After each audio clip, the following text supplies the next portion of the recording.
اس سال یقیناً رضوان اہل بیت امتحان اور آزمائشوں سے گزر ہے۔ یہ عزاداروں کی آزمائش ہے کہ جیسے ہر سال محرم ہوتا تھا، اس سال اس فراخ دلی کے ساتھ اور آزادی کے ساتھ سماوات سید الشہداء کی عزاداری نہیں کرتا۔ میرے عزیزان گرامی، اس یہ یاد رکھیے کہ اس میں بھی کوئی نہ کوئی مصلحت ہے پروردگار کی اور خود مولا حسین کی۔ جو بھی مصلحت ہو، لیکن ایک بات یاد رکھیے گا کہ جیسا کہ میں نے قرآن مجید کی جو آیت پڑھی ہے، اس کا تعلق سورہ عنکبوت کی پہلی آیت سے۔ پروردگار عالم ارشاد فرما رہا ہے کہ احسب الناس ان یترکوا ان یقولوا آمنا وهم لا یفتنون، کہ اے صاحبان ایمان، اے وہ لوگ جو ایمان لے آئے ہو، مومن ہو گئے ہو، تو تم یہ سمجھتے ہو کہ مومن ہونے کے بعد، ایمان لانے کے بعد تم کو چھوڑ دیا جائے گا؟ فقط تمہارے یہ کہنے سے کہ ہم ایمان لے آئے، توجہ سنیے گا، فقط یہ کہنے سے، اللہ کہہ رہا ہے کہ فقط یہ کہنے سے کہ ہم ایمان لے آئے ہیں تم کو چھوڑ دیا جائے گا؟ ولا یفتنون، کیا تمہارا امتحان نہیں لیا جائے گا؟ کیا تم کو آزمایا نہیں جائے گا؟ اس کا مطلب یہ ہے کہ ایمان کی اور مومن کی پہچان یہ ہے کہ اگر وہ ایمان لے آیا ہے تو ایمان لینے کے بعد معاملہ ختم نہیں ہوتا، بلکہ وہاں سے آزمائش شروع ہو جاتی ہے۔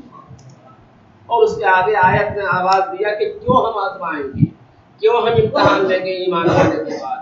اس لیے امتحان لیں گے، اس لیے آزمائیں گے کہ یہ ہمارا طریقہ ہمیشہ رہا ہے، من قبل ہی، یعنی ہمیشہ ہمارا طریقہ، اللہ کرے کہ ہمارا ہمیشہ طریقہ رہا ہے کہ جن لوگوں نے ایمان لانے کا دعویٰ کیا، جن لوگوں نے مومن ہونے کا دعویٰ کیا، ہم نے ان کو آزمایا۔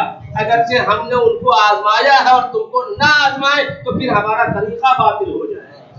ایک صلوات پڑھ دے محمد۔ اس کا مطلب یہ ہے کہ مومن ہونے کے بعد آزمائشیں آئیں گی، مصیبتیں آئیں گی، پریشانیاں آئیں گی، لیکن عزیزان گرامی یاد رکھیے کہ ہمارا اور آپ کا نظریہ کیا ہے؟ ہمارا اور آپ کا نظریہ بالکل قرآن سے ہٹ کے ہے، ہمارا اور آپ کا نظریہ بالکل اہل بیت کی سیرت سے ہٹ کے ہے۔ ہمارا یہ نظریہ ہے، اور ہم اکثر معاشرے میں یہ کہتے بڑا مومن تھا بیچارہ،